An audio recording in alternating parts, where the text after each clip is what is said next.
Aujourd'hui, tout le monde voit clairement. La guerre entre les États-Unis et l'Iran a éliminé tous les soupçons, tout le suspense. Avant, on pouvait avoir des doutes, mais aujourd'hui, ils ne se cachent plus, ils agissent ouvertement, ils font ouvertement des déclarations. Nous avons vu comment les Américains ont menti sur Maduro, envoyé des commandos au Venezuela pour le kidnapper et piller tout le pétrole du pays. Les Américains ont fait la même chose avec l'Iran, sauf que cette fois, ils sont tombés sur plus fort qu'eux et les choses ne se sont pas passées comme ils l'avaient prévu. Et ils disent clairement que ce sont les richesses de l'Iran qu'ils veulent. Ils disent vouloir tuer tout le monde en Iran jusqu'au dernier enfant, rien que pour leurs richesses. Maintenant, il n'y a plus de débat sur le fait que ce sont les Américains qui ont tué le président haïtien Jovenel Moïse chez lui, installé des gangs, distribué des armes pour faire couler le sang, mis en place des stratégies pour déplacer massivement les Haïtiens et les humilier afin de prendre la terre de Dessalines. Je ne pense pas que les Haïtiens aient encore des doutes là-dessus, nous avons tout entendu, nous avons tout vu.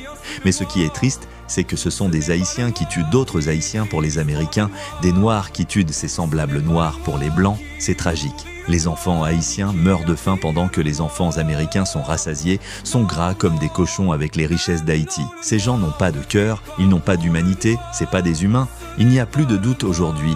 Tant que les Américains existeront, Haïti ne connaîtra jamais la paix ni la stabilité.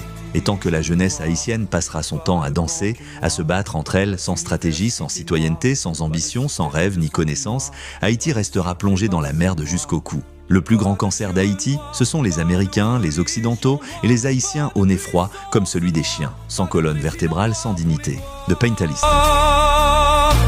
Le noir voit le noir, mais il ne croit pas au noir.